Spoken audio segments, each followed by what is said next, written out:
El KGB ha detenido a uno de los más importantes espías de la CIA, Dmitry Polyakov, y le están desnudando para registrarle. Le inmovilizan la cabeza para evitar que pueda tomar veneno. Die unsichtbare Front, das war wirklich eine unsichtbare Front des Kalten Krieges. El frente invisible era el que existía en la Guerra Fría, pero para nosotros era la guerra. Puede que los soldados estuvieran en alerta, pero para nosotros y para todos los que se internaron en el frío, era una guerra de verdad.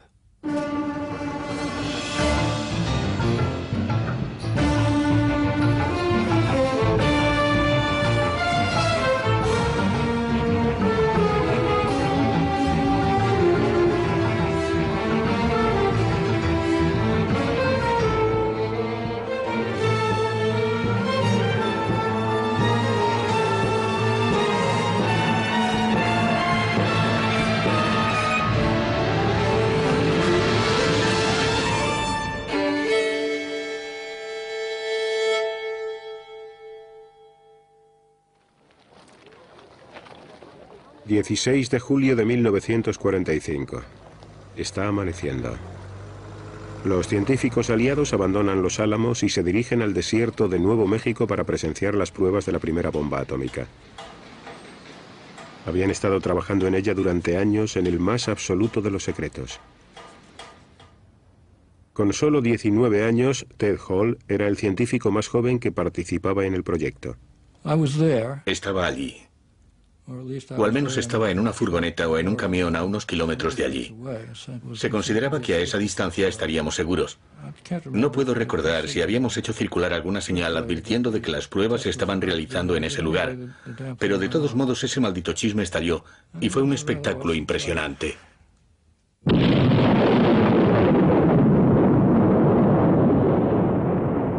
Para Ted Hall, la Guerra Fría había comenzado un año antes. Decidí revelar secretos atómicos a los rusos, porque, en mi opinión, era importante que no existiera un monopolio y que de este modo ninguna nación pudiera convertirse en una amenaza para el mundo, igual que sucedió con la Alemania nazi. Y todo parecía indicar que solo existía una solución al problema. Lo correcto era actuar para romper el monopolio estadounidense. Había más personas que opinaban como él. El KGB tenía algunas fuentes dentro de Los Álamos que no se conocían las unas a las otras. El científico Klaus Fuchs y Ted Hall pasaron detalles sobre cómo detonar armas nucleares por implosión, un principio tan nuevo para la ciencia soviética que ni siquiera tenía un equivalente en el idioma ruso.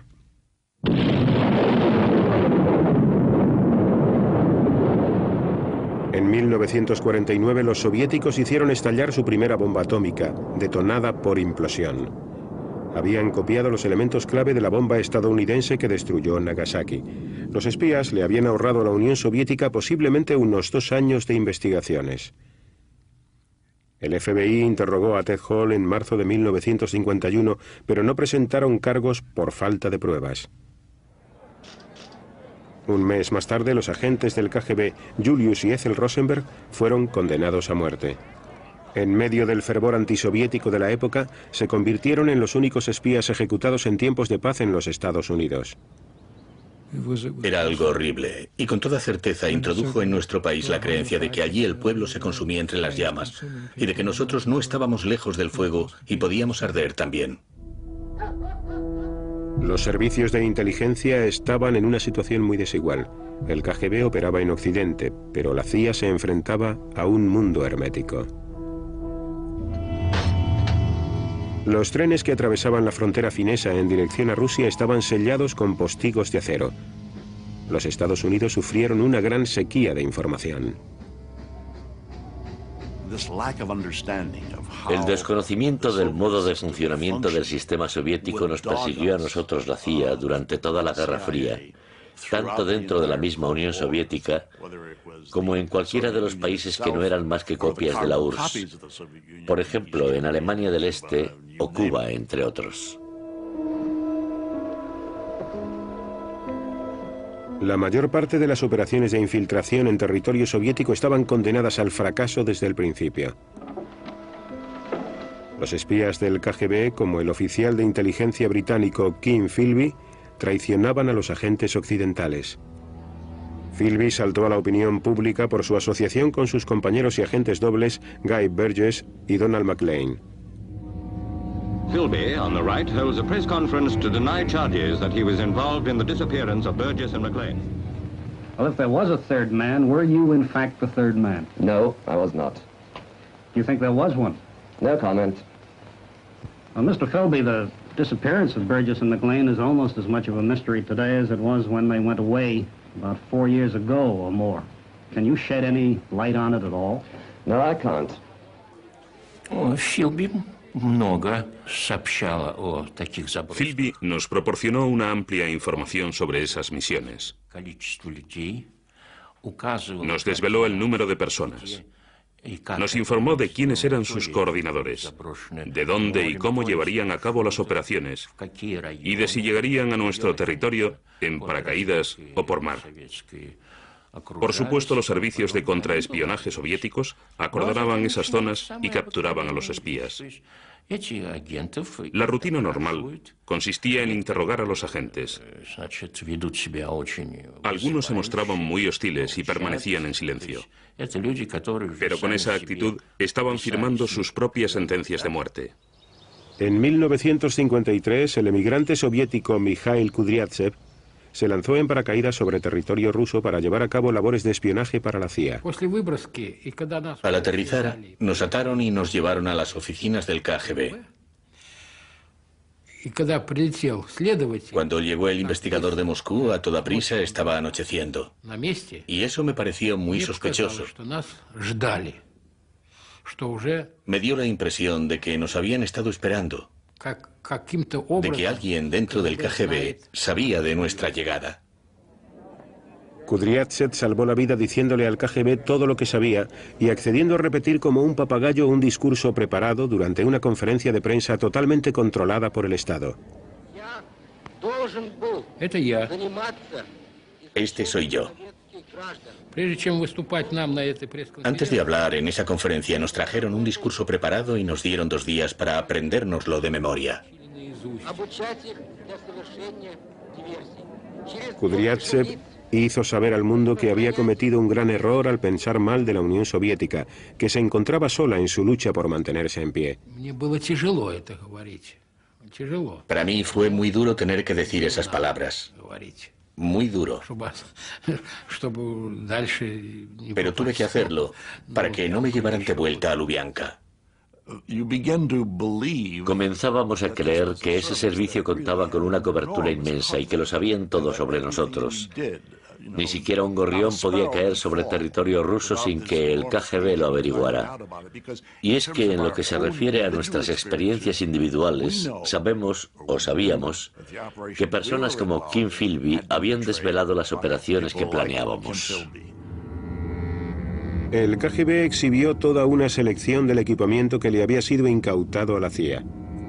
Occidente había vivido un fracaso en el extranjero y la traición en su propia casa. Tenía que volver a empezar desde cero. La guerra de Corea traería más golpes para la autoconfianza de la CIA, porque dejó al descubierto sus lagunas en la previsión y en la evaluación.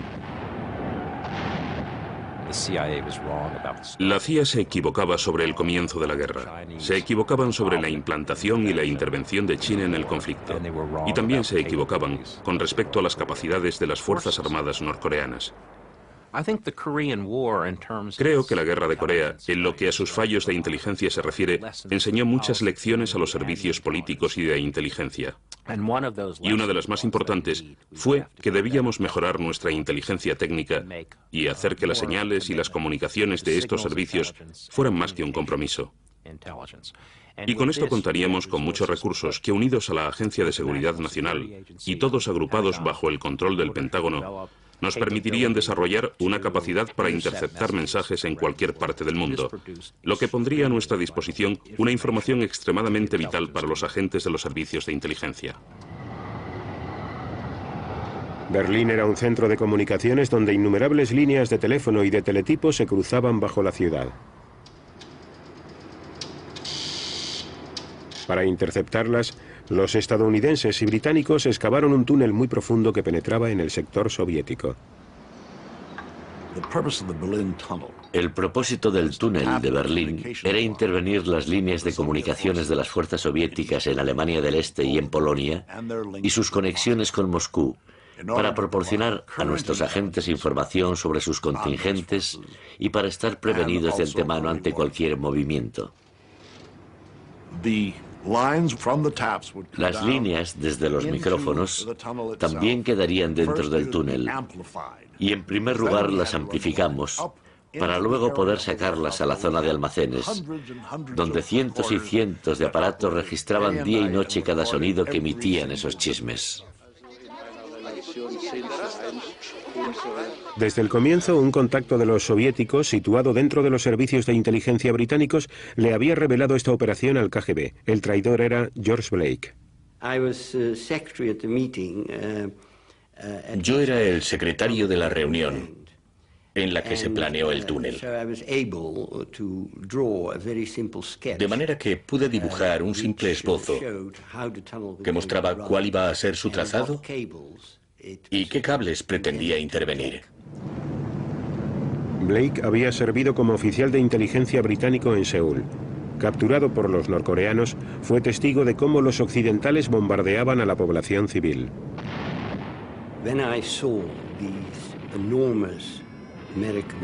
Cuando vi la inmensa fortaleza volante de los Estados Unidos cernirse sobre lo que parecían ser pueblos coreanos indefensos, sentí pena. En ese momento comprendí que me encontraba en el lado equivocado y pensé que debía hacer algo para remediarlo. Blake regresó a casa con el primer grupo de prisioneros de guerra que Corea liberó después del armisticio firmado en 1953. How did you find the food out there, Mr. Blake? Well, the food was adequate, but very monotonous. It was monotonous, was it? I mean, anything special? I mean, any odd things they gave you to eat or anything? No, just rice and turnips mainly. That's pretty impressive diet, isn't it? 3 times a day. Blake regresó a la inteligencia británica, pero ahora era un espía del KGB. I was given a Minox camera. Me dieron una cámara Minox y la llevaba conmigo siempre que iba a trabajar, como si fuera mi cartera. Porque nunca sabía si iba a encontrar sobre mi mesa documentos importantes que mereciera la pena fotografiar. La advertencia de Blake sobre el túnel supuso un problema para el KGB.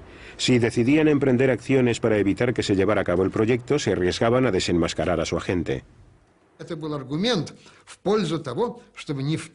Existía una solución que consistía en no tomar medidas en contra de la construcción del túnel, en no enviar ningún tipo de información errónea a través del túnel y en no mostrar que sabíamos de la existencia de ese túnel. Eran unas decisiones trascendentales porque sabíamos que mientras Blake permaneciera en la inteligencia británica no sería de gran ayuda. De manera que el túnel de Berlín funcionó por cortesía del KGB. Y la CIA, mientras tanto, disfrutaba del filón que este proyecto suponía para los servicios de inteligencia. Recibimos la orden militar de combate destinada a las fuerzas soviéticas de Alemania y Polonia. Y disponíamos información procedente de Moscú, por ejemplo, de toda la reorganización del Ministerio de Defensa. Pero lo mejor de todo esto radicaba en que estábamos recibiendo datos que nunca esperamos recibir. Teníamos todo tipo de datos personales, datos sobre las operaciones del servicio militar de contraespionaje. De manera que en aquel momento estábamos en la cúspide, o eso creíamos, del panorama de contraespionaje en Berlín. Pero el KGB solo estaba esperando el momento oportuno para taponar el túnel. Me previnieron de antemano sobre lo que iba a suceder. Así que, como pueden imaginar, yo estaba sobre ascuas pensando en cómo acabaría todo. Una noche de abril del año 1956. Las fuertes lluvias causaron un fallo en los tendidos eléctricos, proporcionando al KGB la excusa que necesitaba. Así fue como transformaron la gesta de la inteligencia occidental en una victoria para la propaganda soviética. Obviamente, entre nosotros reinaba la tristeza más absoluta. Por otro lado, nos limitamos a encogernos de hombros y a decir, bueno, de todos modos tuvimos suerte de que durase tanto tiempo. 5 años después, George Blake fue traicionado a su vez y condenado a 42 años de cárcel. Le había proporcionado al KGB los nombres de casi 400 agentes que trabajaban para Occidente, supuestamente bajo la condición de que no sufrieran daño alguno. Durante mi juicio, que se celebraba a puerta cerrada, no hubo mención alguna al tema de que yo hubiera sido responsable de la muerte de un cierto número de agentes.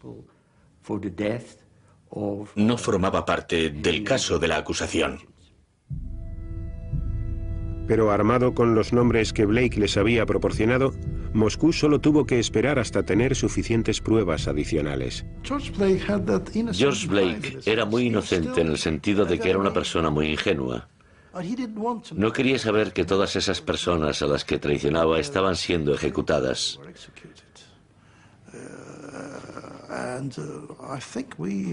E incluso creo que llegamos a discutir ese tema en un determinado momento, pero no quiso creerlo. En su lugar dijo, bueno, me dijeron que eso no ocurriría, pero ocurrió.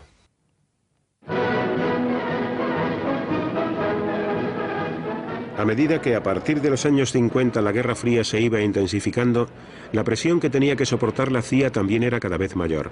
Occidente trataba desesperadamente de conseguir información sobre el tamaño y la potencia de los ejércitos soviéticos, que había podido observar de reojo y fotografiar en espectáculos aéreos celebrados en Moscú o en desfiles con motivo del Día de la Liberación. Pero era la flota de misiles la mayor preocupación de la CIA y también sobre la que poseían menos información.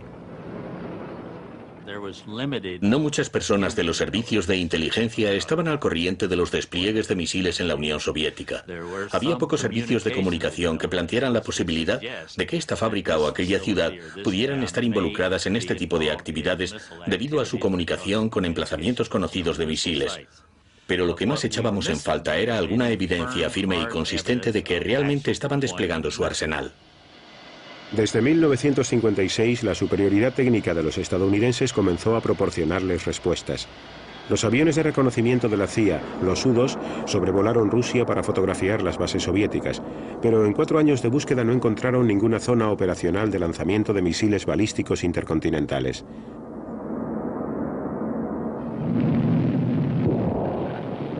Más tarde, en 1960, Estados Unidos lanzó con éxito un satélite equipado con una cámara.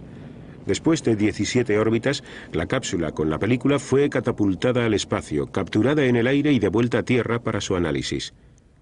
Un vuelo posterior confirmó la existencia de un área de lanzamiento de misiles balísticos intercontinentales soviéticos. El resto de las piezas del puzzle las aportó el que quizás haya sido el espía más grande de toda la Guerra Fría. Esta es una fotografía de Oleg Penkovsky, coronel del Ejército Rojo, con todas las medallas que ganó durante la Segunda Guerra Mundial. Era un soldado muy guapo y un gran patriota estadounidense. Esta fotografía fue tomada en el Hotel de Londres en 1961 tras una de nuestras reuniones. Oleg Penkovsky, a la izquierda, y yo a la derecha, estamos disfrutando de un vasito de vino. Penkovsky nos tranquilizó con respecto a la limitación del poder soviético. Mientras tanto seguían siendo una terrible amenaza, y de eso no cabe la menor duda. Eran absolutamente poderosos militarmente hablando, pero no tanto como habían calculado nuestros expertos, y Oleg nos ayudó a situarlos en el nivel que realmente les correspondía. No medían 3 metros, eran más o menos de mi tamaño, 1,85 m. Penkovsky reveló la carencia soviética de cabezas nucleares y sus problemas con los sistemas de teledirección. Actuaba motivado por el resentimiento que sintió cuando su carrera en la inteligencia militar se estancó, pero también porque temía que la osadía de Khrushchev llevara al mundo al desastre. Khrushchev le dijo a Kennedy, «Yo quiero la paz, pero si tú quieres la guerra, ese es tu problema». Sin embargo, Penkovsky informó a la CIA de que Khrushchev se estaba marcando un farol. Kennedy debería permanecer firme, dijo. Khrushchev no va a lanzar ninguno de sus misiles, no está preparado para una guerra. Quien sea capaz de leer los pensamientos de todos los Khrushchevs del mundo, tendrá un arma que ninguna cantidad de información técnica podría darle. Y eso es lo que Penkovsky podía proporcionarnos. La información de Penkovsky fue decisiva para los Estados Unidos durante la crisis de los misiles cubanos, que tuvo lugar en 1962. Las fotografías realizadas desde los U-2 revelaban la presencia en Cuba de misiles soviéticos. Sin embargo, Penkovsky ya había transferido a los Estados Unidos los manuales de operaciones. Con el mundo más cerca de un conflicto nuclear que en toda la Guerra Fría, los expertos de los servicios de inteligencia fueron llamados a la Casa Blanca para informar al presidente Kennedy. Lo primero que el presidente nos preguntó fue, ¿cuánto tiempo tenemos antes de que lancen esos misiles? Y Art Lundell dijo, bueno, el señor Graybill es el experto en misiles, de manera que se volvió hacia mí. Yo seguía en pie detrás del presidente McNamara y Rusk, y durante los siguientes 5 o 10 minutos me bombardearon con sus preguntas. Para responder a la del presidente, ¿cuánto pueden tardar en lanzar esos misiles? Confié en la combinación de las fuerzas de los servicios de inteligencia, pero sobre todo en la información de Penkovsky, que nos había contado cómo operaban sobre el terreno los citados misiles. Al parecer, gracias a los consejos de la CIA, el presidente dispuso de 3 preciosos días para respirar tranquilo. Irónicamente, el mismo Penkovsky estaba en esos momentos sometido a la vigilancia del KGB.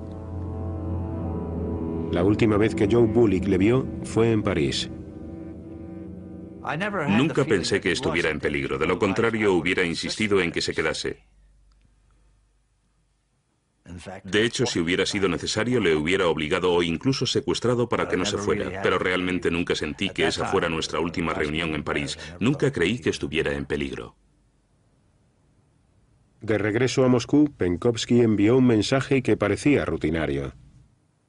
Penkovsky nos dio una señal de que estaban preparando un lanzamiento mortífero, y entonces enviamos a Dick Jacobs para que se ocupara del asunto. Le detuvieron y a los pocos segundos el caso estaba cerrado. Estaba muerto, y Penkovsky estaba en manos del KGB. Eso es todo. Расскажите о начале вашей преступной деятельности. В ноябре 1960 года я решил войти в контакт с американской разведкой, для чего я подготовил письмо, в котором высказал эту свою просьбу и желание начать со мной работу. El principal interrogador del KGB era Alexander Zakboktin. No le interrogamos en una sola ocasión, ni 10 ni 20, sino que debieron ser unas 100. Era perfectamente consciente de que sus acciones podían ser castigadas con la muerte y solía preguntarme, ¿me van a ejecutar? Nunca le dije que no fuesen a ejecutarlo, y le repetía una cosa. Solo si confiesas todo lo que sabes y realmente te arrepientes, solo en ese caso puedes esperar clemencia.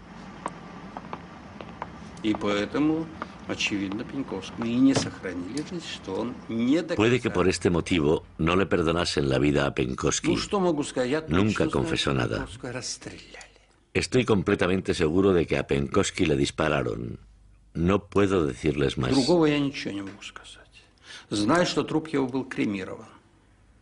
Sé que su cuerpo fue incinerado. Y no sé nada más, y tampoco me interesa.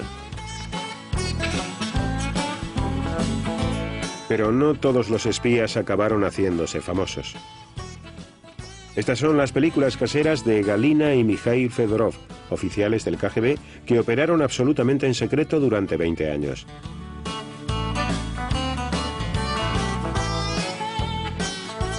Nunca los capturaron. En caso de guerra tomarían su puesto para espiar detrás de las líneas enemigas.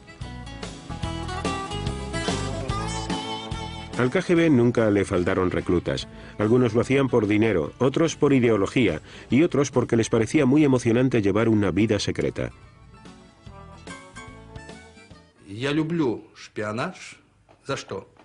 Adoro el espionaje. ¿Por qué? Porque se puede palpar la aventura, el riesgo y la incertidumbre. Porque cuando sales a reunirte con un agente, nunca sabes si te van a detener. Le da una nota de color a la vida.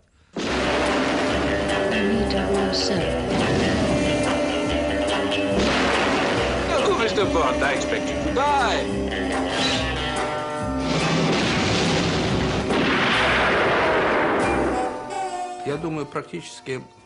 La obsesión por los espías en Londres comenzó aproximadamente por la época en la que llegué a la ciudad. En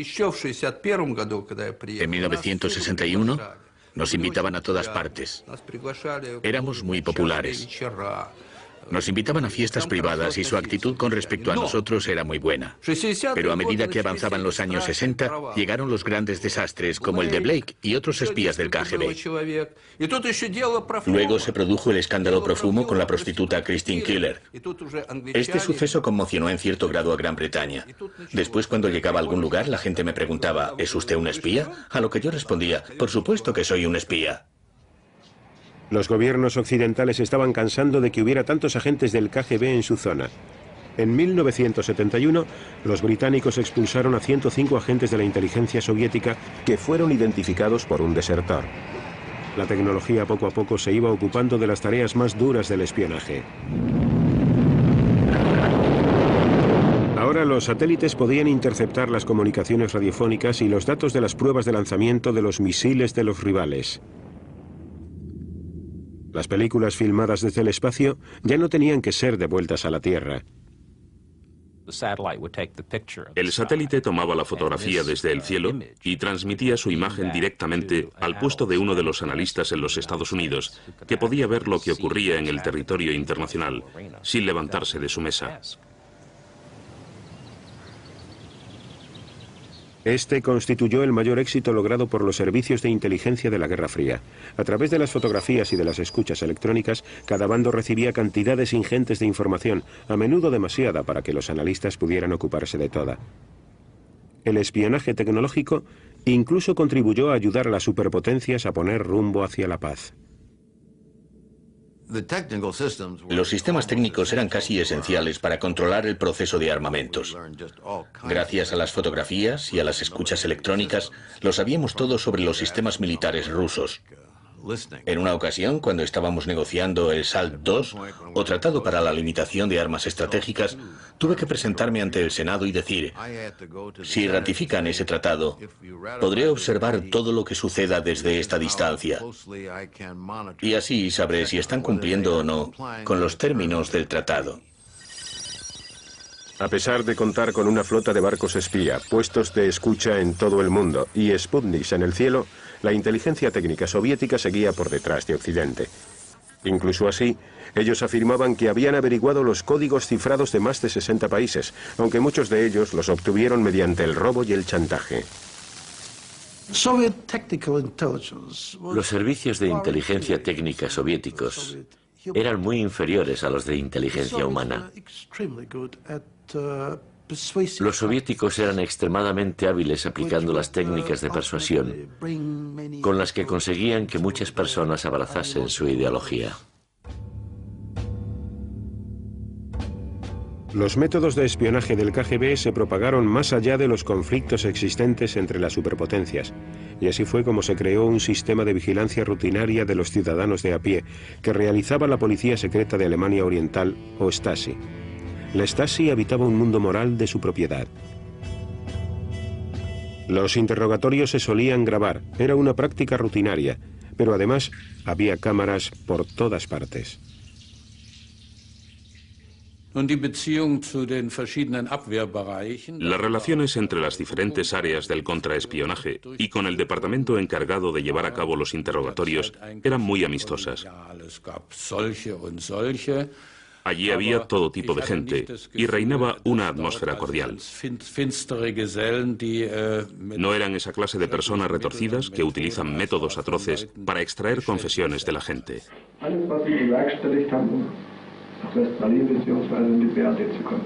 Nichts, was habe ich denn bewerkstelligt? Ich habe nichts unternommen. Das ist doch gar nicht wahr. Was habe ich denn unternommen? Fragen Sie mich doch nicht, erzählen Sie. Ich habe nichts unternommen. Natürlich.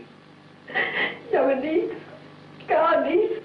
Also es gab schon sehr Schlimmes. Bueno, ocurrieron cosas terribles. Hubo muchos casos de injusticia, especialmente en los últimos años. Y eso me preocupaba mucho. Se tomaron represalias contra muchas personas solo por el hecho de tener diferentes ideas políticas y también contra quienes querían una forma mejor de socialismo. Vera Bollenberger se unió al Movimiento por la Paz de Alemania del Este en 1981, animada por su esposo Knud. El motivo personal que me impulsó a oponerme a la política del Estado fue la decisión que se tomó a principios de los 80 de colocar misiles en la RDA y de introducir la instrucción militar en las escuelas. La Stasi acosaba continuamente a Vera y a su familia. Incluso llegaron a robar en su casa y se aseguraron de que perdiera su trabajo como profesora. Su marido permaneció a su lado hasta el final. En 1988, Vera fue detenida cuando se dirigía a una manifestación. Su delito, llevar un estandarte con las palabras de Rosa Luxemburgo escritas en él. La libertad es la que posee nuestro rival. La sometieron a un interrogatorio y la encarcelaron. En 1991, cuando la RDA se vino abajo, Vera pudo acceder a su archivo de la Stasi y al verlo se enteró de que el principal informador en su contra había sido su propio marido. Realmente no puedo expresar cómo me sentí. Era una situación muy extrema, como si hubiera estado muerta durante un momento y luego hubiera vuelto a la vida. Lo más sorprendente de todo era que los informes que había escrito parecían hacer referencia a una extraña y no a su esposa. Para él, yo era un enemigo del Estado e hizo todo lo que estaba en su mano para combatirme, a mí, su enemigo. Otros enemigos del Estado recibían un trato cada vez más duro. En 1978, los servicios de inteligencia búlgaros pidieron ayuda al KGB para acabar con la vida del refugiado político y conocida figura de los medios de comunicación, el escritor Georgi Markov. Un desconocido asesinó a Markov en una parada de autobús en Londres, clavándole accidentalmente la punta de un paraguas. Los búlgaros pudieron escoger entre un amplio abanico de armas, pero finalmente se decantaron por el paraguas para poder camuflar el pequeño perdigón envenenado que le iban a disparar. Se suponía que nadie lo descubría porque el perdigón debía disolverse en el cuerpo en 24 horas, si no recuerdo mal. Yo no estaba involucrado en ninguna de las ejecuciones, pero estaba al corriente de todas. Y siempre digo que saber algo no es un delito, ¿no es cierto? ¿Acaso se suponía que tenía que haber ido corriendo a los Estados Unidos o a Gran Bretaña para anunciarlo públicamente? Hubiera sido mi perdición. Los grandes espías siempre tenían la tentación de ganarse el favor de los dirigentes, bien con una acción encubierta o simplemente presentando un informe rutinario algo tendencioso. Cuando elaborábamos informes, por supuesto siempre dramatizábamos aquellos aspectos que resaltaban la amenaza que se cernía sobre la Unión Soviética. Haciendo hincapié en las cosas adecuadas, me aseguraba de que mi informe llegara directamente a lo más alto, al Politburó. Si era flojo o aburrido, simplemente se limitarían a archivarlo. Este era el problema que tenían todos los informadores. Teníamos que arreglar nuestros documentos para que en Moscú los tuvieran más en cuenta. ¿Pero realmente importaba que los espías deformaran sus informes? ¿Hasta qué punto tenían en cuenta los dirigentes políticos a sus servicios de inteligencia? Me gustaría decir que es posible que exageráramos la importancia de los servicios de inteligencia. Una vez que los políticos que toman las decisiones se decantan por un camino, no creo que dichos servicios, estén en lo cierto o no, vayan a cambiar mucho el curso de los acontecimientos.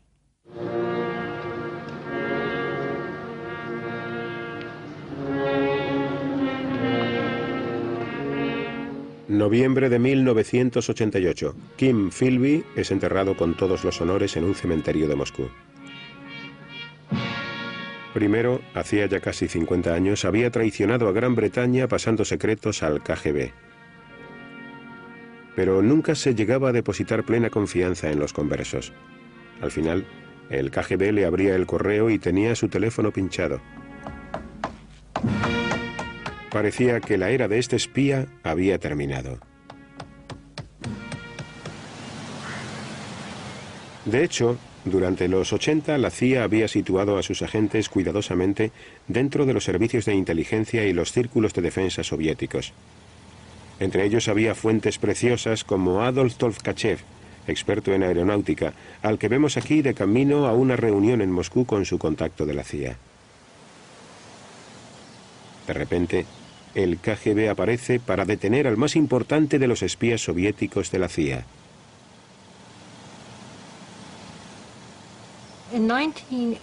En 1985 comenzamos a perder casos.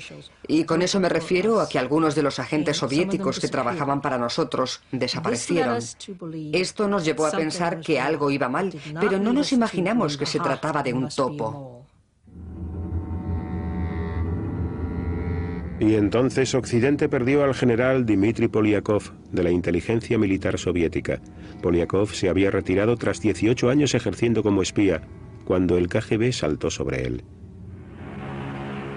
Había sido reclutado mientras se encontraba en las Naciones Unidas, en Nueva York.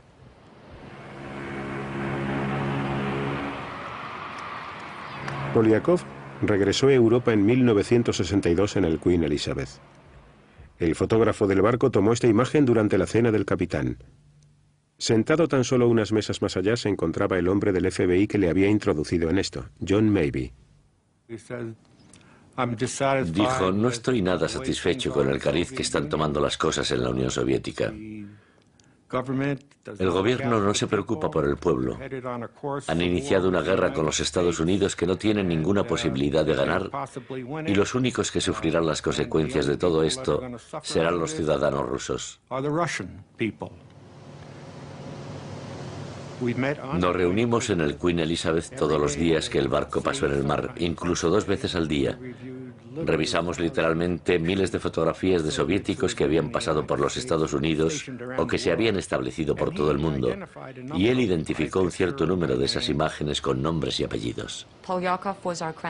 Polyakov era nuestra joya de la corona y trabajó para nosotros durante muchos años.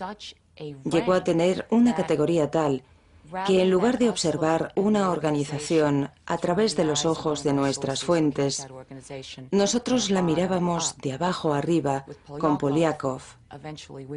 Y al final podíamos hacernos una idea de cómo era, en todos sus aspectos, la organización del GRU, la del KGB, el Ministerio Soviético de Asuntos Exteriores y el aparato del Partido Comunista.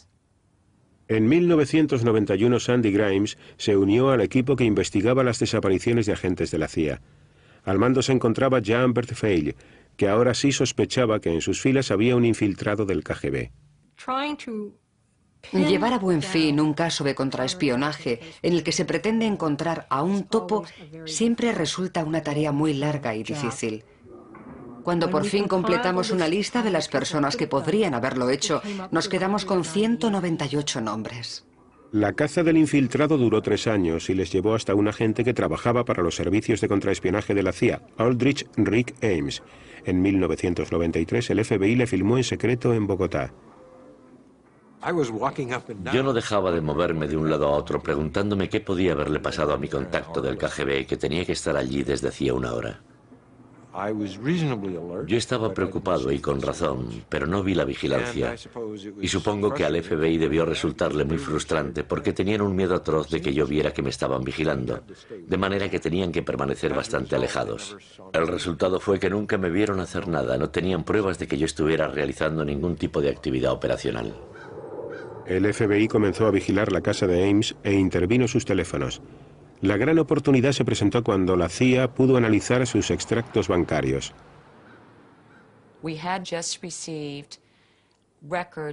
Uno de los bancos de Rick nos envió la documentación. Dan estaba leyendo los datos y yo entré en el ordenador y de repente, oh Dios, fue increíble.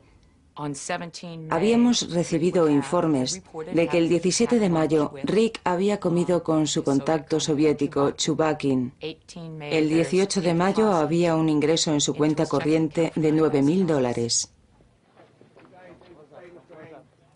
El 21 de febrero de 1994, después de haber llevado una vida extremadamente lujosa, Ames fue detenido acusado de ser un espía junto a su esposa Rosario.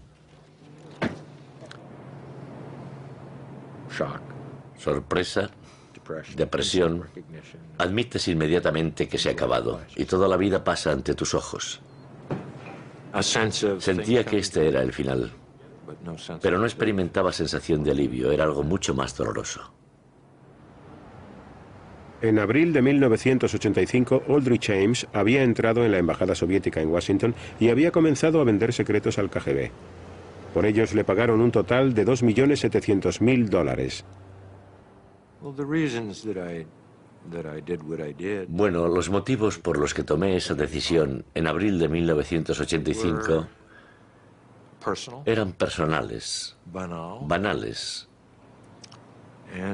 y originados por un sentimiento de codicia y de locura. Tan simple como eso.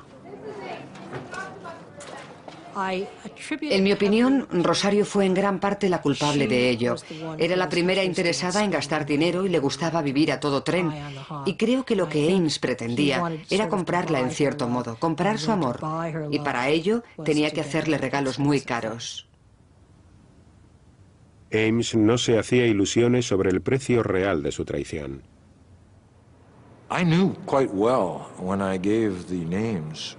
Cuando di los nombres de nuestros agentes en la Unión Soviética,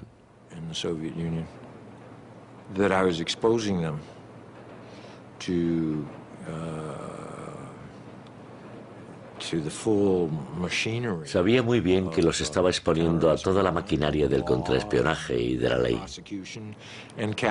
Luego las acusaciones y con toda certeza la pena capital en el caso del KGB y de los agentes del GRU.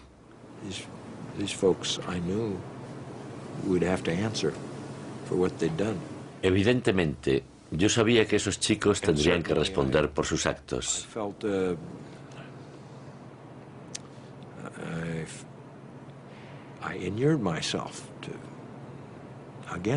Y me hice inmune a este hecho para que no existiera una reacción por mi parte.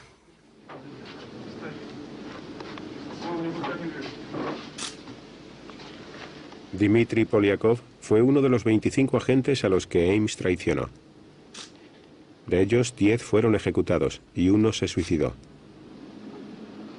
El servicio secreto británico solo pudo poner a salvo a uno de ellos sacándolo a escondidas del país. El KGB me detuvo en mayo de 1985 y me sometió a arresto domiciliario, pero me las arreglé para escapar sano y salvo. Tuve suerte. Los otros murieron tiroteados en los calabozos de alguna prisión del KGB, después de largos meses donde se sucedieron las amenazas y los interrogatorios.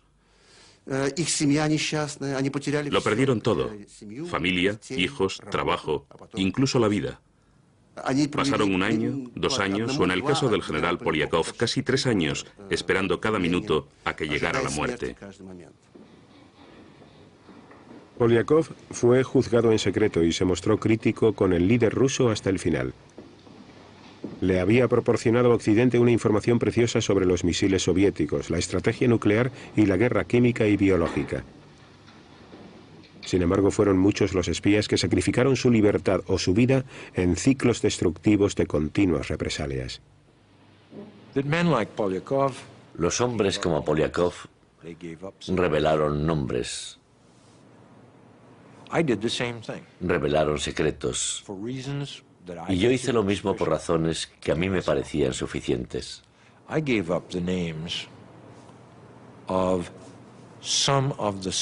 Di a conocer los nombres de algunas personas que ya antes habían denunciado a otros. Es un círculo maligno que se cobra un terrible precio en vidas humanas. Aldrich Ames está cumpliendo una sentencia a cadena perpetua sin posibilidad de remisión. Dmitry Polyakov fue condenado a muerte y ejecutado en 1988 con un tiro en la nuca. Luego lo enterraron en una fosa sin identificar.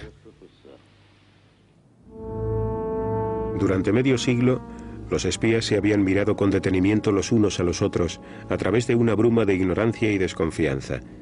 Y las valoraciones que efectuaban sobre sus oponentes resultaban verdaderamente acertadas. Pero pocos eran capaces de responder a esta dura pregunta. ¿Acaso pretende el enemigo combatirnos? A pesar de los inmensos recursos de la CIA y del KGB, la respuesta sigue oculta no en la foto de un satélite ni en el informe de un agente, sino en la mente de sus rivales.